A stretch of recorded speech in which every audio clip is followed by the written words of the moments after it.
Richard Blackaby is impacting the world. He just got in from Switzerland on Sunday evening, made his journeys here on Monday, and shared all day yesterday. He will be flying out to California on Thursday after getting home later today, so you will want to pray for Richard. Richard is the son of Henry and Marilyn Blackaby. Richard has been a seminary president, a pastor, international speaker, author, and he's going to challenge us as he's been doing with those participants in Leader Lab. Richard came here in 2008 to share with Leader Lab, and of all the Leader Labs I've been a part of, it was probably one of the most beneficial, and I knew that to have him back, he would do the same wonderful yeoman's job, and he has done that. Richard, would you come and just share with us what God's laid upon your heart for this moment?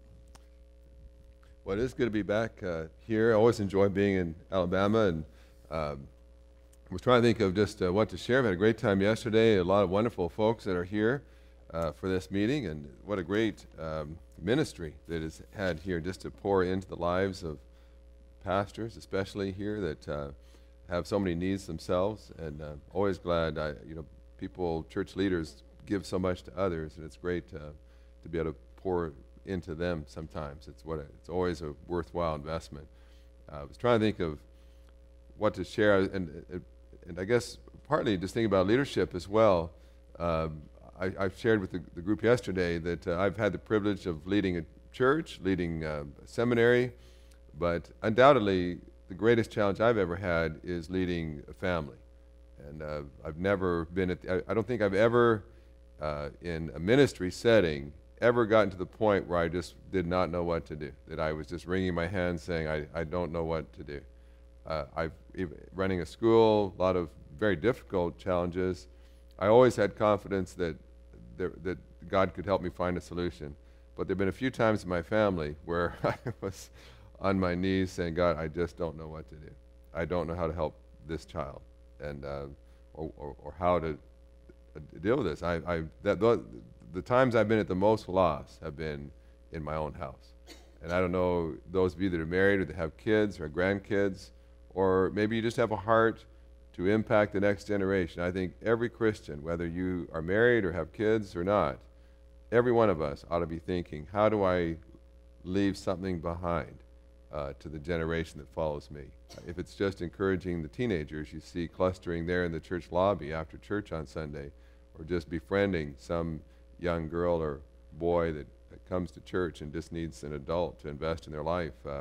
I think we all have a desire to do that, but I think that's an area that you really need God to help you with. And I've got 3 children, 2 boys and a girl, and my middle child, Daniel, may have, at least at this point, put me to my knees more often than his 2 siblings.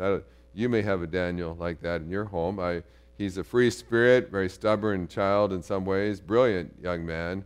But going through school, Daniel gave me plenty of grief, and he was so disorganized, and he was very much a feeler. So if he felt excited about going to school, he would do that. If he didn't feel excited about going to school, often thought that was optional.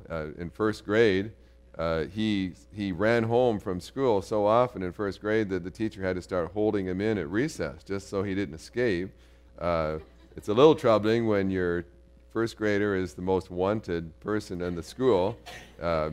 He carried that right through into university. In university, the first day you get a syllabus, you check to see what the assignments are. Well, Daniel would look at the syllabus to figure out how many skips he had for that class. And Daniel, and I would say, son, these are not skips. These are excused absences. So if you end up with pneumonia at some point and you have to miss a class or two to get an IV or something, then that's what that's for. No, Dad, these are skips, and I've got 6 skips in this class. And he felt it would somehow be morally irresponsible of him to get to the end of a semester and have unused skips. It's like, Dad, those skips are gone forever. Like, you can never use them again. It's like they never existed. I remember one time he got right to the very last week of classes, drove 45 minutes. He lived at home, but he drove 45 minutes to get to the school. And as he's pulling into the parking lot, he realized to his horror that he had somehow miscalculated, and that he actually had one more skip that had been unused. And so my son literally sat in his car in the parking lot for an hour, I mean, a stone's throw from the classroom, just so that he could feel that he had been responsible with every skip that had been given to him and trusted by the professor. So you can imagine the grief. He was an English major and finally graduated, actually got married and went off to seminary. And my daughter, who was 2 years younger, was also an English major. So we had told my son, just keep all your textbooks in the room that you were living in before you got married. And then when your sister has the same class, same professor, she can go up to your lair there at the top of the house and maybe save your dad some money by already having the textbook waiting for her. So she thought that was fine. We started a new semester. My daughter went up into his room, came down a few moments later with a couple of books in her hands, and she had this bewildered look on her face. She said, Dad, I found the textbooks, several of them there, that I'm going to need this semester. I said, well, that's great, honey. She said, yeah, but several of them still had the shrink wrap on them. I was like, an entire semester, he never took the plastic off. You know, when you bought a used textbook from my son, it was as good as new. It's like, so you can imagine, as a parent, though, you're watching, and you really, I think, as a parent, get a sense of what must go through the heart of God when people settle for less than God's best. If there's one refrain I just kept on preaching to my kids over and over again was, don't settle for less than God's best. So when my kids would say, Dad, I don't think I'm going to go to college, or I think I'm just going to do this, or I'm not going to do that, I would say, well, son, I'm not telling you what to do. I'm just simply asking you one basic question. Is what you're doing God's best? And if it's not, what can I do to urge you to raise the sights for your life? And I think of all the things that are hurtful for parents, it is when they see their kids or their grandkids or young people in the church embracing something that's far beneath what God put them on the earth to experience. And that leadership moment where you're trying as a grandparent or a parent to somehow inspire your child to realize there's so much more they could experience. And my brother and I, Tom, just wrote a book that came out recently called Experiencing God at Home. And we did a study of how do you help the next generation experience God. Too many parents are saying after the fact, you know, looking back, I realized I took my kids to church, but I never brought them to Christ. They came and experienced a church service. They didn't experience Christ. And so we wrote this book. And one of the first chapters I wrote that was very revealing to me was I thought, now, does the Bible promote good parenting? Would you say that it does? Would you say the Bible teaches us that we need to raise up our kids to walk in the ways of God as we have? Is that a fair statement? Give me some examples in the Bible where somebody raised up their kids to walk with God in godliness and wholeness. What are some examples that come to mind? Okay, Samuel, did he raise his kids to walk with God? Yeah, Samuel's mother did. Yeah, Samuel himself did not. He's a bad example. Although he's one of my heroes in many ways, one of the godliest men, gets to the end of his leadership career and says, here's the whole nation in front of him, who has fault with something I've done? And nobody could find fault. And yet both of his kids were utter disasters. Who is, you know, so yeah, Samuel's mother. Okay, yeah, Timothy. What are some other examples? Yeah, I'm going to say, well, you know, it is possible to turn to the Lord without your parents. So we don't know. It doesn't tell us, you know. You know what? It's actually difficult. It's actually difficult. Let me give you some examples. Probably the first parent figure in the Bible is God. He, if you will, he's the parents to Adam and Eve, isn't he? He creates them. He's the only parental figure they have. What does God provide for Adam and Eve? Perfect garden, a perfect world. Everything's perfect. So how do they turn out? He gives them one rule. I mean, in the entire planet, they have one rule. And they get to, now does God spend time with these kids of his? Walks with them in the coolness of the day? Does he create a good home life? perfect Garden of Eden? Does he burden them with a lot of excessive, inappropriate rules? No, one rule. How do his kids turn out? They break the rules, they go into rebellion. So Adam and Eve, they're almost perfect. They were for a while at least. They have a couple of kids. How do their kids turn out? Cain kills Abel. The first kid's born of flesh, and the oldest one kills the younger one.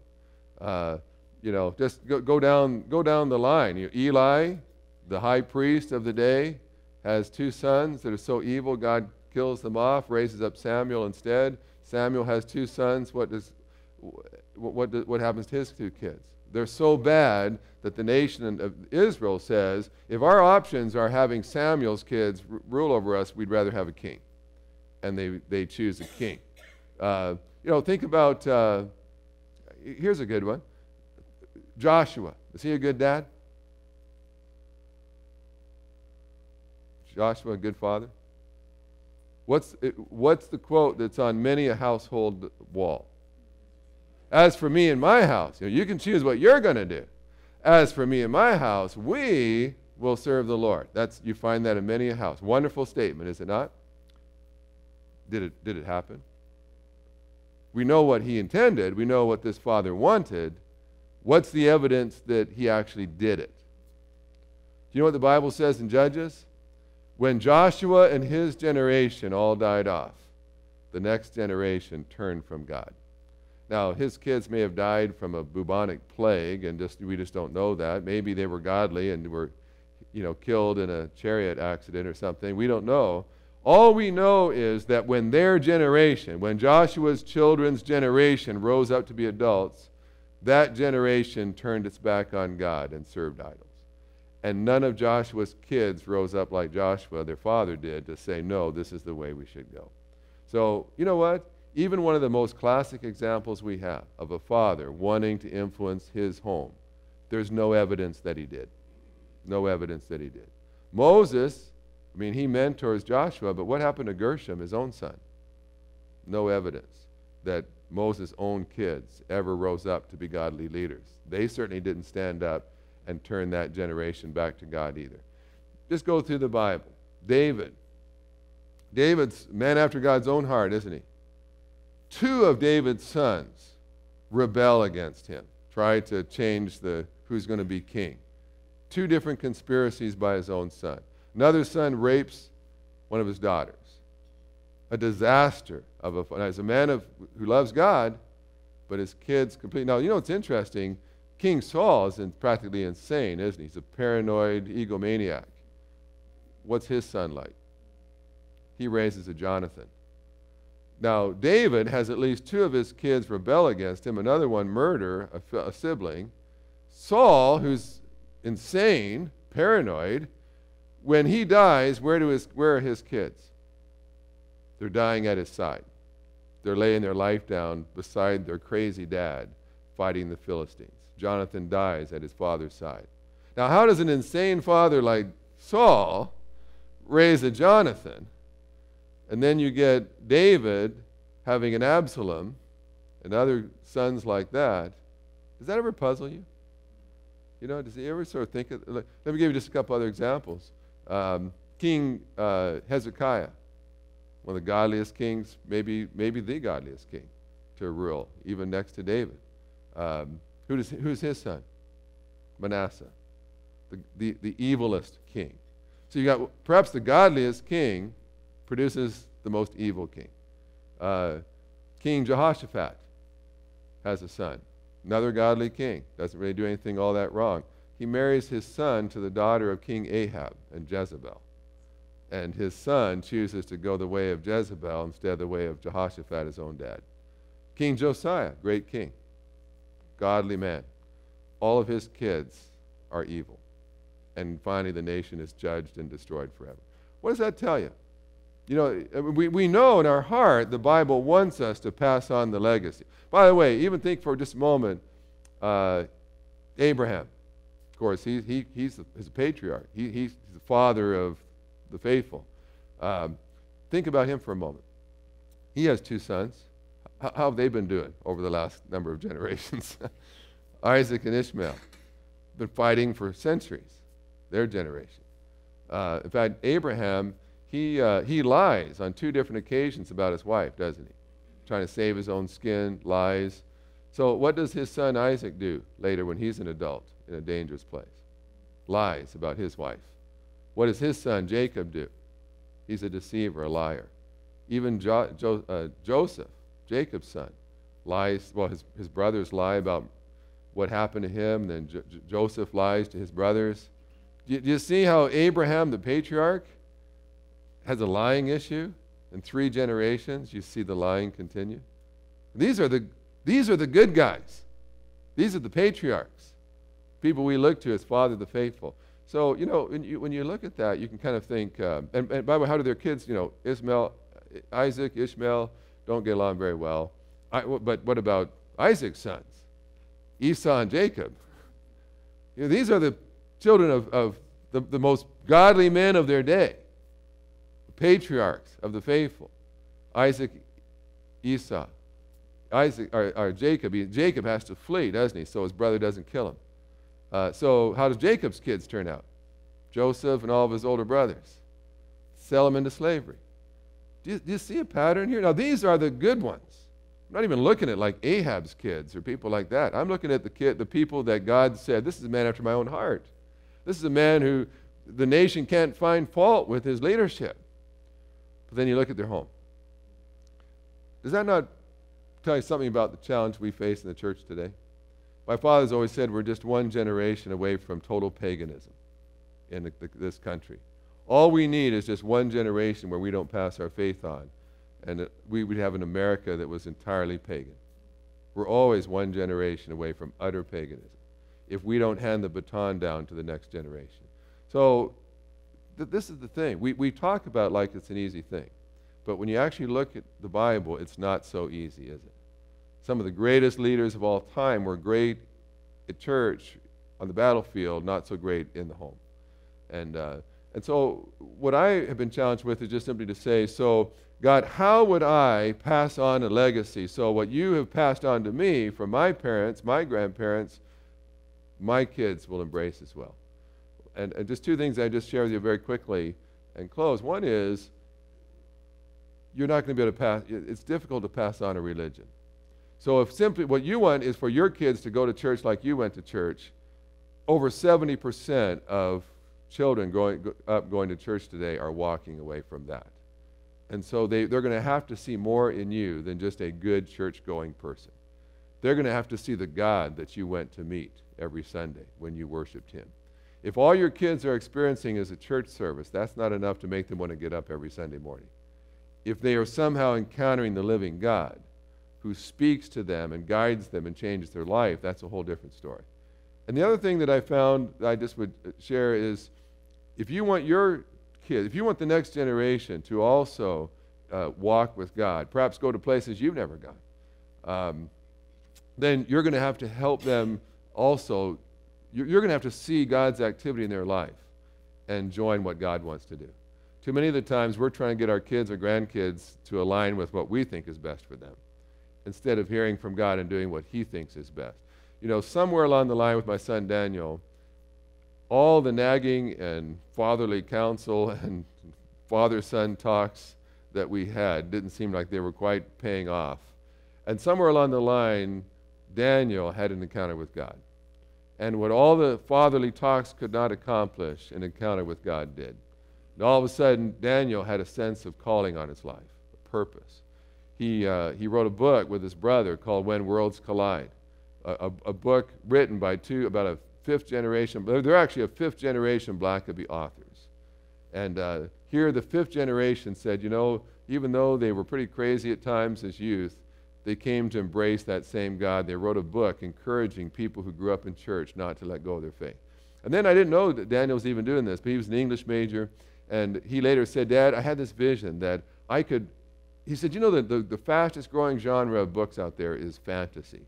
He said there's more fantasy books being bought than anything else these days. He said, there's young people that would never go to church or to a bookstore and buy a Christian book, but they'll buy fantasy. So he said, I have this vision of writing a trilogy of fantasy, adventure, a fiction book of young people that will have a great story, and young people will buy this book and read this story, and it'll raise questions about life and God and what is real, and I can engage them in a conversation about faith, and I'll have a website, and I didn't even know he was doing this until he'd written this book.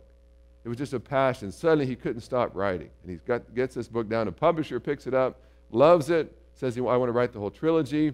And so the first book came out a year ago called The Legend of the Bookkeeper. I think there's some of the first two books are out in the book table around the corner. Legend of the Bookkeeper, written about two 15-year-olds in a magical adventure. It was interesting because here's a son that, I couldn't get to go to class in university. Suddenly he's writing furiously. This day we're in, he's working on his 5th book. And he's been out of college now for 3 years. He's working on his 5th book in the last 3 years. Just going crazy. Suddenly he's had a sense of what God could do with his life. When Legend of the Bookkeeper came out, it came out last July. The publisher, there's a big publishing convention in Orlando, Florida. And this publisher wanted to bring my young son all the way over to Orlando and have him sign this book, a big debut of this trilogy. And I was speaking in Los Angeles, actually the same meeting I'm going to fly to on Thursday, tomorrow.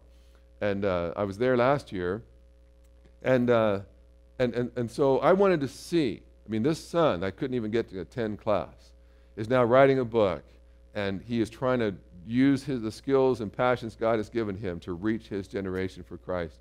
And the only way to get there, I spoke all evening. I had to get on a red-eye flight from Los Angeles, fly through the night to Orlando, get on a shuttle, hurriedly make my way to the convention center, register, make my way through all these booths and alleyways and display areas, and I saw this long line of people holding my son's book, waiting their turn to get it signed by the author.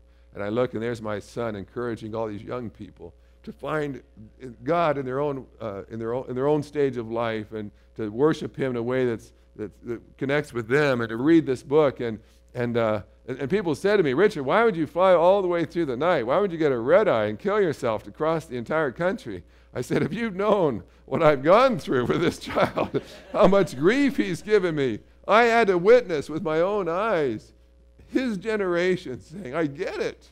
I see what God can do with my life. Just 2 weeks ago, I was with him at the same convention in St. Louis this year, where he was signing book number 2. And now he's working on the 3rd book in the trilogy. I think the first 2 books, there may be stuff out there still. The second one's called The City of Gold. And I looked at that book and I thought to myself, that's what you want every one of our kids to hear from God. Why did God put them on the planet? Why did He give them a passion for music or for engineering or for medicine or teaching?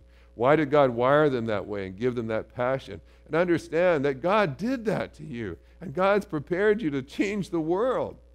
Let me walk with you and help you, and help you to see what that's going to look like in your life. I'll just close by just one final story. I was working with some missionaries in Europe a couple of years ago, and missionaries from all over Europe had gathered, and my dad and I were there, and we were talking, and it was one of the most heartbreaking meetings I think I've ever been in, because many of these were American missionaries. They'd come from the States. They're all over Europe and countries that are very foreign to their culture. And we were talking about leadership, and then it just seemed like there was a lot of hurt in the room. And so at the end of one morning, my dad and I just said, look, we're just hearing a lot of really hurtful stories, so we're going to take a moment here with this microphone, and if you just have a need that you need prayer for, we want you to share that. And so couples just began lining up at the microphone. And I'll tell you what, there was not a dry eye in the house. Person after person got up and said, we came all the way over to Spain or to Portugal or to Germany, brought our kids, and many of them were student ministers, and they said, we're trying to reach young people, students in the universities of Spain or other places, and they said, we've reached all kinds of we've been reaching other people's children on the university campuses, and while we did that, we lost our own. Our kids have all walked away from God, while every day we're trying to reach other people's kids for Christ. And then they said, but nobody has reached out to our kids. While we were reaching everybody else's kids, nobody came alongside our kids. And now they don't want anything to do with God. Couple after couple after couple. They're great missionaries, great ministries, but their son was now addicted to drugs. They had to send their kid home because he was in all kinds of trouble. brokenhearted that they could travel across the world to tell others about hope in Christ, and their own kids had rejected it. But there was a couple at the very end that were weeping more profusely than all the others. And I just thought to myself, my goodness, I don't think I can handle this. We've been crying all morning with all these broken couples, and here's one that seems so distraught. You can only imagine what story they have to tell. Finally, they're the last ones. They get up. The woman steps up to the microphone. She's crying so much she can hardly speak. Finally gets herself together and says, we have a son that was in high school while we've been ministering overseas, and we prayed that God would keep him safe and keep him walking with God and doing his will.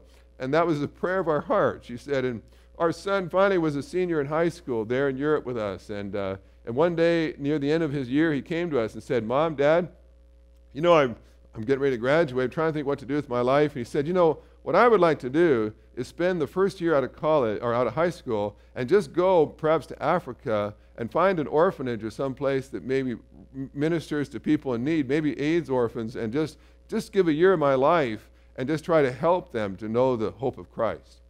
And the mother said, I said to my son,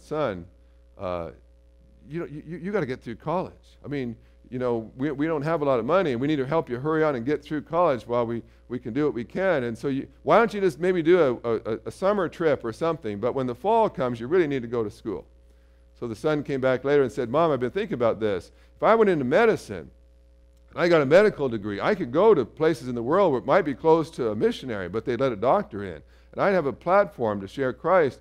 And the mother said, I said to my son, do you know how expensive medical school is?